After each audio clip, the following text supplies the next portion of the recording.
Bienvenidas y bienvenidos a este su programa de Ética TV, programa para reflexionar sobre los desafíos que tiene este país desde el punto de vista de la ética. Aquí para el programa del día de hoy vamos a reflexionar en torno al Día Nacional de la Ética Ciudadana. Así que le tenemos una reflexión bien interesante para retomar estos grandes desafíos por lo que tenemos y por qué nosotros tenemos que reflexionar desde un punto de vista ético. Así es. Buenas. Hola, Mario. Hola, Mario. Sí, como acabas de decir, el 29 de abril, por decreto presidencial, celebramos el Día Nacional de la Ética Ciudadana, un día en el cual homenajeamos, digamos, lo que sería la figura de Ulises Espaillat, ¿no? Que en la historia dominicana pues es un ejemplo, ¿no?, de lo que sería una gestión gubernamental honesta. Y en ese sentido, bueno, pues el día se ha celebrado siempre vinculado al compromiso de trabajar por una ética gubernamental, pero no solamente la ética ciudadana se reduce al problema de la gestión eficiente, a la cuestión de prevenir la corrupción, sino que, como hemos insistido en otros programas, la ética ciudadana es un abanico de problemáticas que nos involucra a todos, ¿no? Y que van desde el tema de combatir la violencia de género hasta el cuidado medioambiental, hasta el problema de cómo podemos reducir la cultura autoritaria, entre otros tópicos de interés nacional. Y por eso siempre tratamos de retomar en cada una de nuestras entregas a ustedes qué es lo que estamos entendiendo por ética. Y desde un inicio les insistimos que la ética es un ejercicio de reflexión crítica. De alguna manera, en nuestra vida, los seres humanos y los grupos, los colectivos, tienden a normalizar una serie de comportamientos y actitudes que la ética lo que hace es de manera sistemática y continua y de manera colectiva poner sobre el tamiz de la reflexión hasta qué punto esas decisiones y acciones nos conducen a una vida más feliz, a una vida más justa, a una vida más deseable, ¿no? Correcto. Cada sociedad, pues tenemos un conjunto de valores, de prácticas asimiladas y que es lo que constituye la moralidad, digamos, ¿no?, de cada sociedad.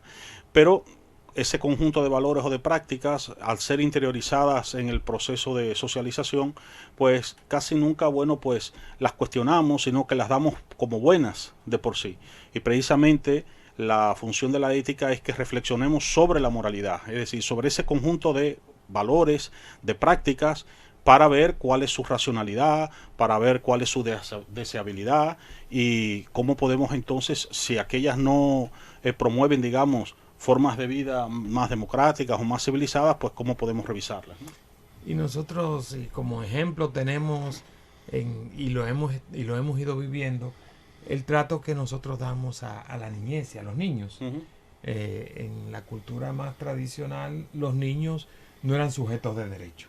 Hoy día, sin embargo, vemos como desde un punto de vista de desarrollar una sociedad de mayor participación en el que desde la niñez nos vayamos desarrollando como sujetos de derecho y con una palabra, los niños son sujetos de participación durante el proceso de crecimiento y de socialización y de educación. Sí. O sea, ya no son objeto de las decisiones de los adultos, sino que se le incluye y se le educa para el ser sujetos de su propio futuro. Podemos decir, el caso de las mujeres también. El caso de las mujeres también, donde no votaban en una época de la historia. Y de hecho hoy todavía tendríamos que preguntarnos por qué no están en una diversidad de espacios donde tendrían que tener una mayor representación, si son la mayoría en muchos de los espacios. No digamos del ambiente religioso, sí, de los espacios de participación comunitaria, y nos tenemos que preguntar ¿por qué? La ética lo que hace preguntarse, ¿es esto lo que más deseamos? ¿Es esto lo más justo? ¿Nos conduce a un espacio más democrático, a una vida más humana y deseable? Entonces, la ética hace esa reflexión, pero la ética es una reflexión dialógica, y ahí yo quisiera insistir en esa dimensión de que al mismo tiempo nos convoca a una dinámica de inclusión y de escucha de otras razones, y es juntos que vamos avanzando hacia criterios y reflexiones y razonamientos y conclusiones más deseables, más humanas y más justas. Correcto, es contrario a una imagen muy popular que hay de la ética.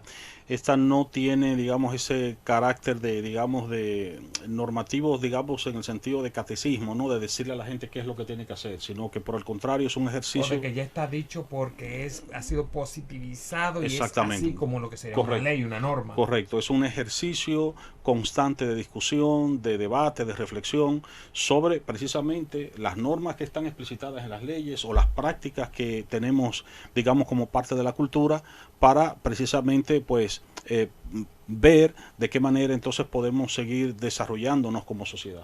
Sí, nosotros tenemos a lo largo de la historia momentos en que hemos tenido leyes que ya sea por limitación o porque de hecho directamente implicaban una dinámica de exclusión. Desde la ética se ha visto que había que derogarla y que había que dar un paso más en el ejercicio de construir una sociedad más humanitaria, más justa, más democrática. Sí, las leyes responden a la sensibilidad ética de una época. Entonces, por ejemplo, en una época donde todavía no existe la sensibilidad hacia, por ejemplo, la cuestión de las mujeres como sujetos de derecho, pues no podían existir leyes que las considerasen iguales, ¿no? Solo cuando producimos un reconocimiento de esa situación es donde entonces modificamos las leyes y las adaptamos a lo que es el nuevo desarrollo, digamos, de ético de una sociedad. Y por eso yo con frecuencia insisto que lo ético o la ética no se reduce al derecho, sino que por el contrario, las leyes expresan el desarrollo ético de una sociedad. Y así las normas. En una escuela pueden haber una serie de normas que a lo mejor no reflejan un ambiente democrático en la relación de alumno, profesor o comunidad educativa en general. Entonces la ética siempre se está preguntando hasta qué punto estas relaciones que tenemos dentro de este colectivo realmente nos acerca a un espacio más democrático y más justo. Así que ese constante poner en tela de juicio lo que nosotros buscamos. Hay una dimensión que para mí es muy importante, la ética, y es que no solamente una reflexión racional del ideal que deseamos, sino también que también es una, como diría Leda Cortina, también cordial. Sí. Porque hay razones que son instrumentales, por ejemplo, sí. y al ser instrumentales, pues no están al servicio del ser humano, sino que por el contrario lo convierten en un medio. Entonces de ahí esa, digamos, revisión que se ha hecho en la filosofía occidental de ese concepto de racionalidad, que en un momento determinado se vio como absoluto, ¿no? Entonces podemos ser perfectamente racionales y sin embargo, aunque parezca paradójico, ser inhumanos. Correcto, y el tocar esa dimensión de nuestra vida de una manera integral en el que las razones que nos da el corazón y que nos ligan a lo humano, ¿no?, en su totalidad, nos lleva también a tener una sensibilidad más amplia que una racionalidad instrumental de maximización Sí. de aquello que es el bien de la mayoría, no necesariamente. Sí. Eso no nos conduce a la mejor decisión. O aquello que solamente sirve, digamos, para aumentar la riqueza o al modelo productivo. Correcto. ¿No? Si, por ejemplo, respondiéramos solamente a un criterio de racionalidad instrumental económica, pues perfectamente podríamos considerar o excluir a las personas que tienen, por ejemplo, problemas de disfunción cognitiva, porque no pueden generar tal vez la misma riqueza productiva que alguien que es neurotípico. Entonces, bueno, estaríamos siendo eficientes o racionales desde el punto de vista económico, pero sin embargo estaríamos siendo crueles. O la exclusión de una serie de especies y no atender a la biodiversidad del ecosistema y de la tierra en el que todos tenemos un espacio y un derecho para estar, ¿no? Entonces esas dimensiones son muy importantes, y no quería dejar de lado también que la referencia de la ética de unos consensos que ya a nivel de la comunidad global hemos ido construyendo, como son los derechos humanos y los objetivos de desarrollo sostenible, nos ayudan a tener unos criterios mínimos realmente que nos ayuden a plantear los problemas desde una serie de principios, ¿no?, y valores que hemos ido consensuando a lo largo de la historia, de tal manera que no es los principios y referentes no comienzan en cada momento, sino que hay todo un transcurrir histórico que nos puede servir de base. Vamos a retomar ese tema después de la pausa. En breve volvemos.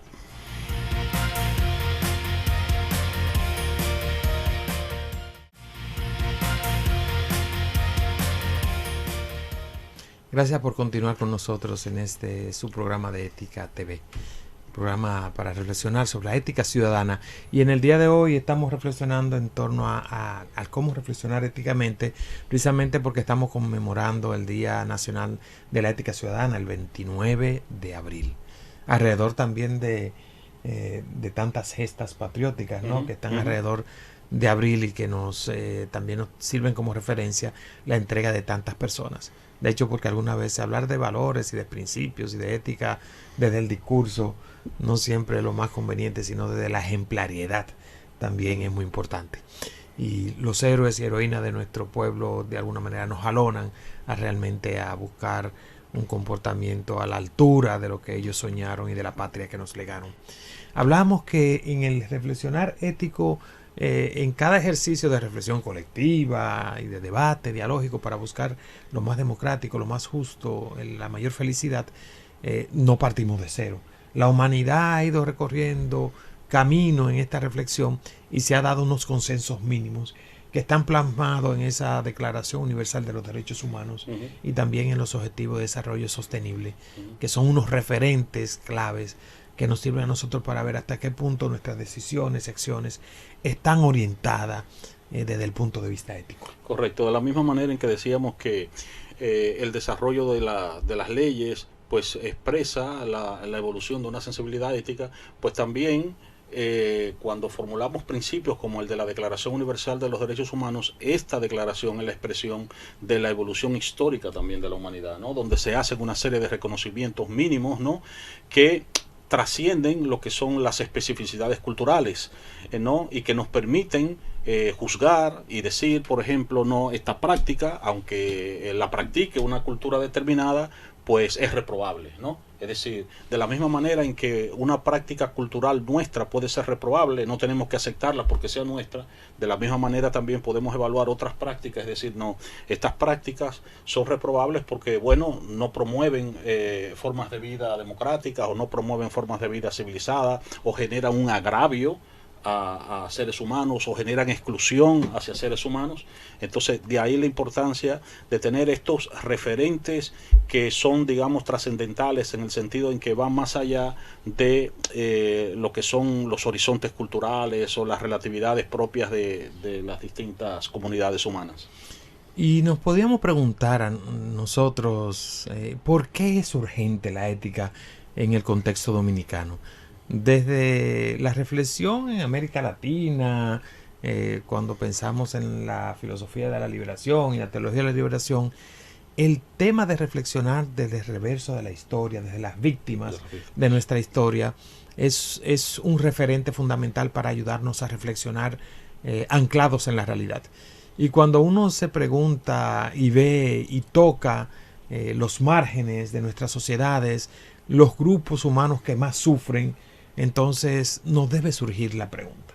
La pregunta surge desde ahí, desde el sufrimiento de los grupos humanos que nos llama la atención y desde la naturaleza también que grita ante los desmadres de esta lógica economicista y depredadora. Entonces, escuchar las víctimas de nuestro alrededor nos ayuda a reflexionar de que algo anda mal y algo tenemos que reflexionar. Sí, así es decir, digamos, tener ese sentido, digamos, de la curiosidad o de la admiración, ¿no? Que es el origen de la filosofía y de toda empresa de comprensión, para que nos preguntemos, bueno, pero ¿por qué esta realidad? ¿Por qué, por ejemplo, tenemos grandes niveles de exclusión social? Es decir, ¿en qué se basa ese nivel de exclusión? Es cierto de que las personas que son excluidas lo son simplemente porque no han hecho lo que otros que han sido exitosos han hecho, es decir, es por un asunto de mérito propio, o por el contrario hay procesos sociales, hay estructuras sociales que independientemente del talento que puedan tener las personas, las fuerza, las excluye, las expulsa, y entonces en ese sentido, bueno, pues estamos ante un orden injusto que es necesario que pues cuestionemos y que cambiemos. Y también nos pudiéramos preguntar cuando vemos grupos humanos y personas que más que sujetos se les limita y se les restringe a una especie de esclavitud moderna o de vasallaje. Sí. Entonces nos tenemos que preguntar, ¿es este estado de relación el más justo? Cuando vemos la dinámica populista en que se sumerge nuestra política. Sí. Es natural ¿Debemos asumirlo como algo normal o pudiéramos aspirar a un tipo de relaciones diferente en nuestra sociedad?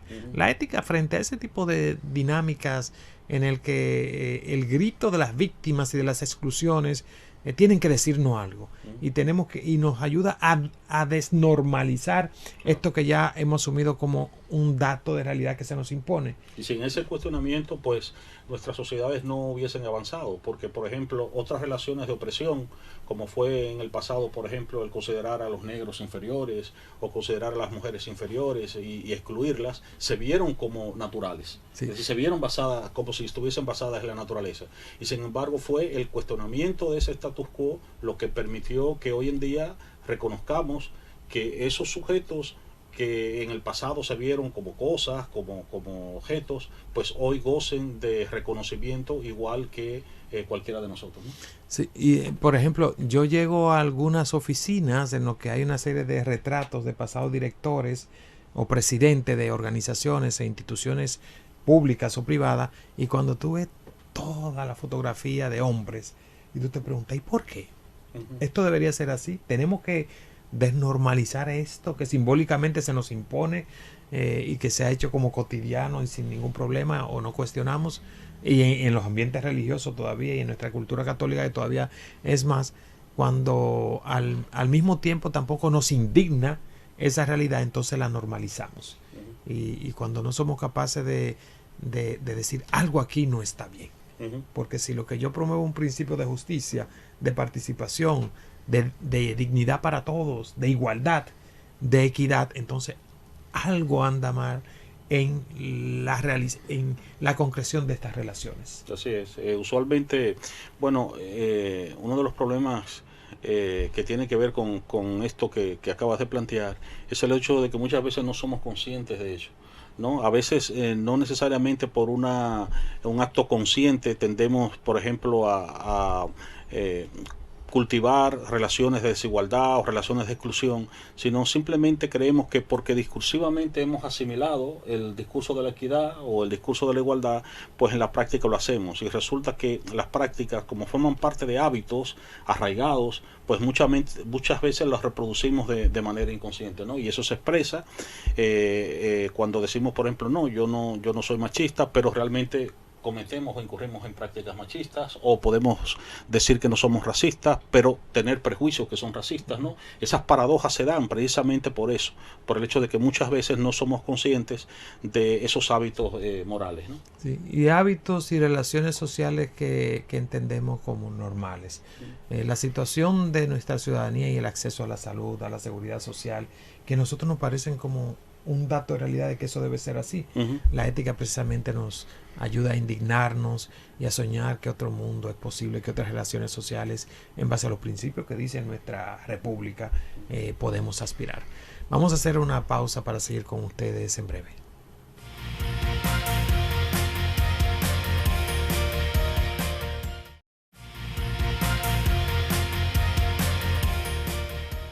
Continuamos en su espacio de Ética TV, su programa de Ética Ciudadana, que en el día de hoy pues es escenario de una reflexión, de una conversación junto a Mario Serrano sobre la importancia de la reflexión ética, ¿no? A propósito de que en este último fin de semana hemos celebrado el Día Nacional de la Ética Ciudadana.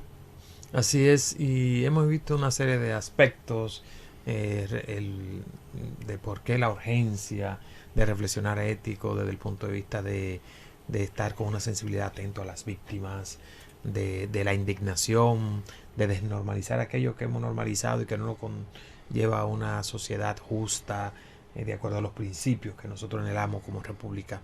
Y es un elemento que es clave también. Cuando de la cortina lo trata, a mí siempre me llama la atención, porque es de personas inteligentes el asumir éticamente las discusiones, porque lo contrario sería construir las relaciones sobre una especie de caos y de salvajismo que no ayuda a nadie. Entonces, y eso lo trata ella en la ética de los negocios. Algunas veces las dinámicas de los grupos y nosotros tomamos decisiones sobre la base de unos beneficios en el corto plazo, pero es de personas inteligentes y de grupos inteligentes pensarse en el largo plazo, de aquello que construye relaciones que nos conducen a la vida feliz, a la vida buena. Y en el caso de los negocios más, algunas personas creerán que son unos vivos porque se la comieron en la decisión del momento, pero no caen en cuenta que con ello hipotecan su reputación y la confianza que en el largo plazo no les permitirá hacer negocios con otras personas. Sí. Ese pensamiento está muy arraigado en la historia de la ética occidental. Se remonta inclusive ya hacia la filosofía griega y romanas, por ejemplo, un enfoque muy mal comprendido como el epicureísmo, ¿no? Se entendía como, bueno, el epicureísmo defiende la idea de que el principio de la felicidad es el placer, pero no es cualquier tipo de placer, sino que precisamente nos habla de eso, de ese análisis, digamos, de costo-beneficio. Si el placer es momentáneo, pero las consecuencias a largo plazo es dolor, pues ese placer no vale la pena, ¿no? Entonces,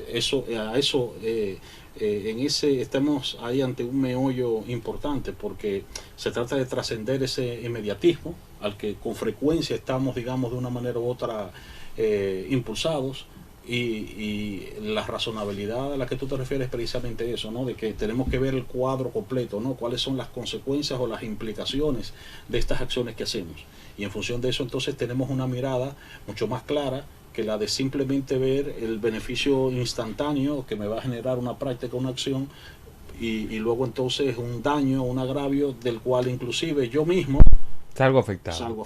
Sí, en eso ocurre mucho en grupos políticos que toman decisiones en el corto plazo cuando ellos ostentan el poder, no sabiendo que a futuro también muy probablemente les tocará estar en la oposición. Y qué bien cuando somos capaces de vernos en el largo plazo y de tomar decisiones y actuaciones que más bien construyan un contexto que nos permitan a todos participar como sujetos de derecho, que nos permitan a todos vivir en la equidad, en la igualdad, que nos permitan a todos vivir en la paz. Porque bien, yo puedo aprovecharme y tomar decisiones en mi propio beneficio, pero puedo estar, como tú decías, construyendo el caldo de cultivo donde luego es a mí que me van a cocinar. Y tomar decisiones sobre la base del bien común, el bien general, es de personas inteligentes. Por eso, al hablar de ética, lo estamos planteando también para usted que nos ve, para que tomemos decisiones inteligentes. Y las decisiones inteligentes realmente piensan no en el deseo, en el placer inmediato de lo que a mí me conviene, sino en el bienestar sostenible a largo plazo de todos y todas. Otro elemento que para mí es muy importante de esto es que si nosotros tenemos sueños y esperanza de un futuro en base a unos principios definidos, es coherente caminar hacia esos proyectos. Porque si yo estoy aspirando a que la democracia es un valor, a que el bien colectivo es un valor, a que la paz es un valor, pues entonces de manera consistente y coherente y lógica, pues debo poner todos los elementos para caminar hacia allá y tomar decisiones coherentemente con esos principios. Así que el tema de la ética y el ejercicio crítico de la ética nos ayuda a ir caminando coherentemente hacia aquello que esperamos. Sí, y implica unos compromisos desde la vida cotidiana, ¿no? Es decir, nunca debemos ver la ética o los compromisos éticos como algo que solo involucra a aquellos que están al frente de la cosa pública o los que están en posiciones de poder. Al fin y al cabo es un compromiso de todos, ¿no? Porque la sociedad la construimos todos. Es cierto que a mayor jerarquía o a mayor poder habrá una mayor responsabilidad, pero nadie está exento de una responsabilidad, por mínima que sea su función en lo que es la jerarquía social, pues todos de una manera u otra tenemos un compromiso con respecto a nuestros cercanos y a nosotros mismos. Sí, y en ese sentido, el 29 que estamos celebrando el Día Nacional de la Ética Ciudadana, es precisamente la ética ciudadana, sí, de la que se hace mayor énfasis, porque precisamente los ciudadanos somos quienes vamos abriendo horizonte en nuestros países, horizontes de derecho, horizontes de utopías. Y el pensar hacia dónde queremos ir y consecuentemente ir colocando los ladrillos para llegar hacia ese espacio colectivo que queremos construir es sobre todo una responsabilidad en primer lugar de los sujetos que constituyen el colectivo, y luego presionamos para que los quienes tienen las decisiones de tomar los hacedores de decisiones sean corresponsables con lo que los ciudadanos quieren y desean. Correcto. Entonces, en ese sentido, tenemos grandes desafíos de construir espacios en los que realmente encaminemos nuestras decisiones y acciones con ese horizonte bien claro de los principios y valores que establece aquellos que anhelamos y deseamos. Sí. Al fin y al cabo, la ética termina expresándose como ética ciudadana precisamente porque todo proyecto de felicidad o de realización personal termina realizándose como proyecto de ciudadanía. Es decir, no podemos desvincular lo que es nuestro destino, nuestro futuro como individuos, de lo que es el destino que tenemos como parte de una comunidad. Eso ha sido así desde Aristóteles y es algo que tenemos siempre que tener presente, de que todo proyecto de realización personal no puede construirse a espaldas de lo que ocurre con quienes nos rodean o con quienes nosotros establecemos relaciones. Y la idea de construir una ciudadanía realmente no que le brindemos recetas de moralina, sino con sujetos capaces de pensar coherentemente en base a esos principios que nos presentan los pasos que ha dado la humanidad de democracia, de justicia, de igualdad, de diálogo, de escucha, de solidaridad. Así que esperamos que podamos no solamente celebrar esta conmemoración con un discurso, sino con nuestros hechos, con lo que construimos en colectivo y con los pasos que vamos dando de nuestras organizaciones, del hogar, del espacio empresarial de donde estemos. Así que muchas gracias por estar con nosotros. Hasta la próxima.